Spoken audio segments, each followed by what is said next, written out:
Class 12 third semester history. আজকে তোমাদের unit 2 এর দ্বিতীয় অধ্যায় তথা ঔপনিবেশিক নিয়ন্ত্রণের শাসনযন্ত্র চ্যাপ্টারটি শুরু করলাম। তো চ্যাপ্টারটার নাম ঔপনিবেশিক নিয়ন্ত্রণের শাসনযন্ত্র কেন?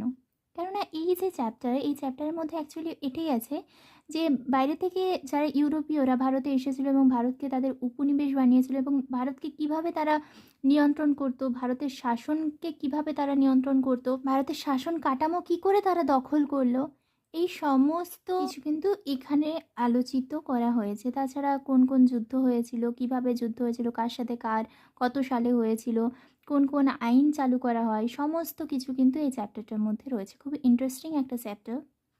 তো প্রথমেই আমরা ঔপনিবেশিক রাষ্ট্র হিসেবে ভারতকে দেখব। চলো, তো ভারতে কারা কারা এসেছিল এটা মনে রাখার জন্য একটা শর্ট ট্রিক্স বলেছিলাম। PDBA, পি দিয়ে পর্তুগিজ, ডি দিয়ে ডাচ, বি দিয়ে হচ্ছে ব্রিটেন বা ইংল্যান্ড, আর এফ দিয়ে ফ্রান্স। প্রথমে যারা এসেছিল পর্তুগিজ ধরা হয়। প্রথমে এসেছিল বার্থেলোমিও বা বার্থেলোমি। 1487 খ্রিস্টাব্দে ইনি কাপ অফ গড হোপ এই বন্দরে এসেছিলেন। তারপরে সে কিন্তু রিটার্ন চলে যান এবং নেক্সট যিনি আসেন ভাস্কো দা গামা 1498 খ্রিস্টাব্দ কালিকট বন্দরে এসেছিলেন এবং উত্তমাশা অন্তরীপ দিয়ে তিনি কিন্তু জামোরিন রাজার রাজসভায় উঠেছেন। পর্তুগিজের প্রথম গভর্নর জেনারেল ছিলেন ফ্রান্সিসকো ডি আলমেডা। ইনি কিন্তু ব্লু ওয়াটার পলিসি চালু করেছিলেন এবং এই যে ব্লু ওয়াটার পলিসি মানেটা কি, যে সমুদ্রের ওপর দিয়ে কোনো যদি জাহাজ চলে তাহলে সেক্ষেত্রে একটা ট্যাক্স দিতে হবে। এটাই ব্লু ওয়াটার পলিসি, যেটাকে কার্টেজ সিস্টেমও বলা হচ্ছে। এরপর যিনি এসেছিলেন আলবিকিউরি 1507 খ্রিস্টাব্দে, তিনি জাহাজের পারমিট সিস্টেম শুরু করেছিলেন এবং কোচিতে রাজধানী বানিয়েছিলেন। ইনি ভারতীয় মহিলাদের বিয়ে করতেন, মানে একজন ভারতীয় মহিলাকে বিয়ে করেননি, ইনি কিন্তু অনেকজন ভারতীয় মহিলাকে বিয়ে করেছিলেন। এবার পর্তুগিজরা তো ভারতে আসলো, কিন্তু তার আগেই কিন্তু তুর্কিরা ভারতে বসবাস করতো। তো সেহেতু তুর্কিদের সাথে কিন্তু পর্তুগিজদের দুটো যুদ্ধ বেঁধেছিল। একটা চোলদের যুদ্ধ যেটা হয়েছিল 1508 খ্রিস্টাব্দে এবং একটা দিউরের যুদ্ধ যেটা হয়েছিল 1509 খ্রিস্টাব্দে, এবং দুটো যুদ্ধতেই কিন্তু পর্তুগিজরা জয়লাভ করেছিল। নেক্সট যারা আসছে ডাচ 1605 খ্রিস্টাব্দে। এরা কিন্তু প্রথম মুসলিপত্তনম যে জায়গাটা আছে, এই জায়গাটা কিন্তু ডাচরাই প্রথম আবিষ্কার করেছিল, প্রথম স্থাপন করেছিল এবং এরা নীল ব্যবস্থার সাথে যুক্ত ছিল। ডাচদের পরে আসছে ইংরেজ বা ব্রিটিশ। এখানে 1602, কোনো কোনো জায়গায় 1602 থাকে, কোথাও 1601, কিন্তু অ্যাকচুয়াল যেটা 1600 খ্রিস্টাব্দ হবে, ঠিক আছে।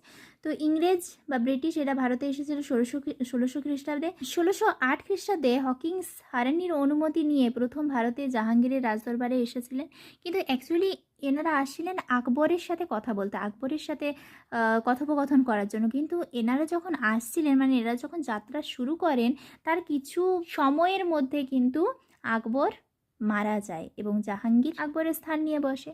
সেহেতু আকবরের উদ্দেশ্যে লেখা যে চিঠিটি, সেই চিঠিটি কিন্তু চিঠিটিতে যে আকবরের নাম উল্লেখ করা আছে, সেই আকবরের নামটাকে কেটে সেখানে জাহাঙ্গীরের নাম লাগিয়ে দেওয়া হয় এবং জাহাঙ্গীরের সাথে কথোপকথন লাস্ট পর্যন্ত হয়েছিল এবং জাহাঙ্গীর 1609 খ্রিস্টাব্দে সুরাটে ফ্যাক্টরি বানানোর অনুমতি দিয়ে দিয়েছিলেন ইংরেজদের।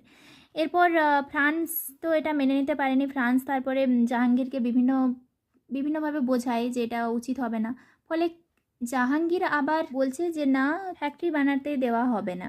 এরপর হকিংস কিন্তু আবার মানে অনুরোধ করতে লাগলো, প্রচুর অনুরোধ করতে লাগলো, তখন কিন্তু ফ্যাক্টরি বানাতে দেওয়া হয়, মানে জাহাঙ্গীর আবারও রাজি হয়ে যায় ফ্যাক্টরি বানাতে দেওয়ার জন্য। এবং এই সমস্ত বিভিন্ন কারণের জন্য জাহাঙ্গীর কিন্তু হকিংসকে খান উপাধিতে ভূষিত করে। তাহলে জাহাঙ্গীর কাকে খান উপাধিতে ভূষিত করেছিল? হকিংসকে।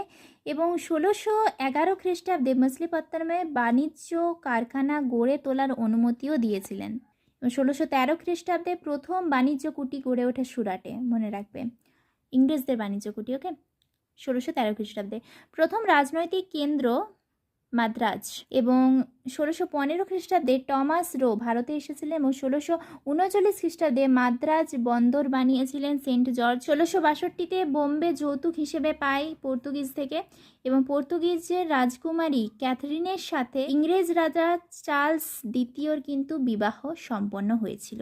পর্তুগিজ রাজকুমারী ক্যাথরিন এর সাথে কিন্তু চার্লস দ্বিতীয়র বিবাহ সম্পন্ন হয়েছিল। এবার ইংরেজ এবং পর্তুগিজদের সাথে আবার যুদ্ধ বাঁধছে। সেটা যুদ্ধটার নাম কি? সোয়ালি হলের যুদ্ধ, যেটা হয়েছিল 1672 খ্রিস্টাব্দে এবং পর্তুগিজরা এখানে হেরে যায়। তারপরে ইংরেজ এবং ডাচদের যুদ্ধ হয়েছিল, অ্যাংলো ডাচ যুদ্ধ, এটা দুটো পর্যায়ে মানে হয়েছিল, বেদারা যুদ্ধ এবং হুগলি যুদ্ধ, দুটোই 1759 খ্রিস্টাব্দে। তারপরে আসে ফ্রান্স, 1664 খ্রিস্টাব্দে চতুর্দশ লুইয়ের অনুমতি নিয়ে এসেছিল এবং প্রথম বাণিজ্য কুঠি স্থাপন করেছিল সুরাটে। বলে দিলাম, একটু শর্টকাটে মনে রেখো। আর তোমাদের সিলেবাসে যেটা এই বাংলা থেকে কিন্তু শুরু করেছে, কিন্তু এইখান থেকেও কোনো কোনো সময় প্রশ্ন দিয়ে দেয়, খুব একটা দেয় না বাট দিয়ে দিতেও পারে। তো এবার শুরু করছি বাংলা। ঔরঙ্গজেবের মৃত্যু 1707 খ্রিস্টাব্দ। তো ঔরঙ্গজেবের মৃত্যু থেকে বিভিন্ন ইউরোপীয়রা ভারতে উপনিবেশ বানাতে শুরু করেন। এনার পরে যারা এসেছিলেন এদের বলা হয় পরবর্তী মুঘল সম্রাট, এবং এনারা খুবই অযোগ্য ছিলেন। ঔরঙ্গজেব 1700 খ্রিস্টাব্দে মুর্শিদ কুলি খাঁকে বাংলার দেওয়ান হিসেবে নিযুক্ত করেন।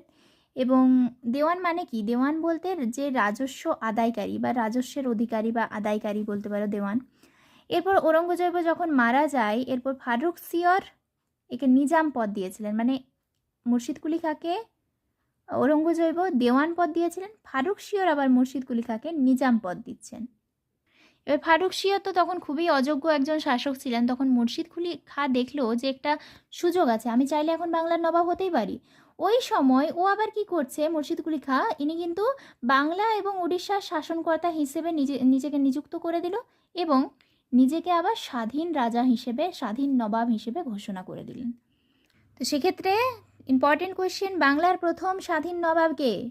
তিনি হলেন মুর্শিদ কুলি খাঁ। ইনি দেওয়ানি বিভাগ ঢাকা থেকে মুর্শিদাবাদে নিয়ে এসেছিলেন, যেটি বর্তমান মুর্শিদাবাদ মানে মাকসুদাবাদ, ঢাকা থেকে মাকসুদাবাদে নিয়ে এসেছিলেন, যেটা বর্তমানে মুর্শিদাবাদ নামে পরিচিত।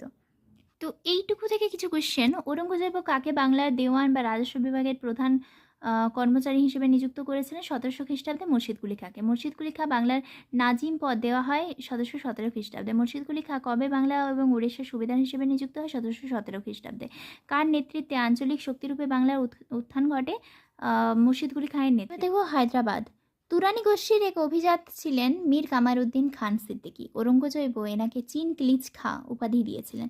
ফারুক সিয়র এনাকে নিজাম উল মুলক উপাধি দিয়েছিলেন। মোহাম্মদ শাহ এনাকে আশফ শাহ উপাধি দিয়েছিলেন এবং তিনি হায়দ্রাবাদ রাজ্যটির প্রতিষ্ঠা করেন 1722 খ্রিস্টাব্দে। তাহলে 1722 খ্রিস্টাব্দে হায়দ্রাবাদ রাজ্যটি কে প্রতিষ্ঠা করেছিল? নিজাম। আর ওনার অ্যাকচুয়াল নাম মীর কামারউদ্দিন খান সিদ্দিকী। নেক্সট, অযোধ্যা। 1724 খ্রিস্টাব্দে সাদাত খান অযোধ্যা প্রতিষ্ঠা করেছিল এবং তাকে মোহাম্মদ শাহ বুরহান উল মুলক উপাধি দিয়েছিলেন। এবং সবচেয়ে বড় হেল্পার যদি বলা হয় তাহলে সেটা হচ্ছে ফারুক সিয়র। ফারুক সিয়রকে আমরা পাগলা রাজা বা ঘৃণিত কায়র হিসেবেও চিনে থাকি। 1717 খ্রিস্টাব্দে ইনি একটি ঘোষণা করেছিলেন যেটাকে দস্তক বলা হচ্ছে বা পরওয়ানাপত্র, এবং ইনি একটি ফরমান জারি করেছিলেন মুক্ত বাণিজ্য নীতি, অর্থাৎ ইংরেজরা বা ইউরোপীয়রা অভ্যন্তরীণ ক্ষেত্রে বাণিজ্য করবে কিন্তু তাদেরকে কোনো কর দিতে হবে না, পরিবর্তে বছরে বা বার্ষিক 3000 টাকা দিতে হবে। মানে তারা ইউরোপীয়রা মন খুশি বাণিজ্য করতে পারে, তাদেরকে কোনো শুল্ক বা কোনো কর দিতে হবে না, এর পরিবর্তে 3000 টাকা বছরে দিয়ে দেবে, কাজে মিটে গেল। সেই জন্যই তো একে ফারুক সিয়রকে পাগল রাজা বলা হচ্ছে বা ঘৃণিত কায়র বলা হয়েছে। এবার ইউরোপীয় এরা তো সুযোগ পেয়েছে একটা, ফলে এত পরিমাণে বাণিজ্য শুরু করেছিল যে ভারতকে তাদের উপনিবেশই বানিয়ে ফেলে। আচ্ছা, এখানে কিছু শর্ট ওয়ার্ড দেখব। দস্তক কথার অর্থ কি? ছাড়পত্র, বাণিজ্যিক ছাড়পত্র, যেটাকে দস্তক বলা হচ্ছে। তাছাড়া ইংরেজদের বিনা শুল্কে বাণিজ্য করার ছাড়পত্র কে দিয়েছিলেন? ফারুক সিয়র। মুক্ত বাণিজ্য নীতি কার? ফারুক সিয়র, 1717 খ্রিস্টাব্দ। ইংরেজদের কত টাকা বার্ষিক অনুদান দিতে হতো? 3000 টাকা। এবার ফারুক সিয়রের এই যে নীতি, এটা কিন্তু মুর্শিদ কুলি খান এটা মানতে চায়নি, কিন্তু তাকে বাধ্য করা হয়েছিল মানার জন্য, এবং এরপরে বিভিন্ন সমস্যার সৃষ্টি হতে থাকে, যার ফলে যুদ্ধ শুরু হয়। এবার কি যুদ্ধ হয়েছিল, কবে যুদ্ধ হয়েছিল, যুদ্ধগুলো কেমনভাবে হয়েছিল, কার সাথে কার হয়েছিল, সেটা আমরা পরবর্তী পার্টে জানব। Thank you.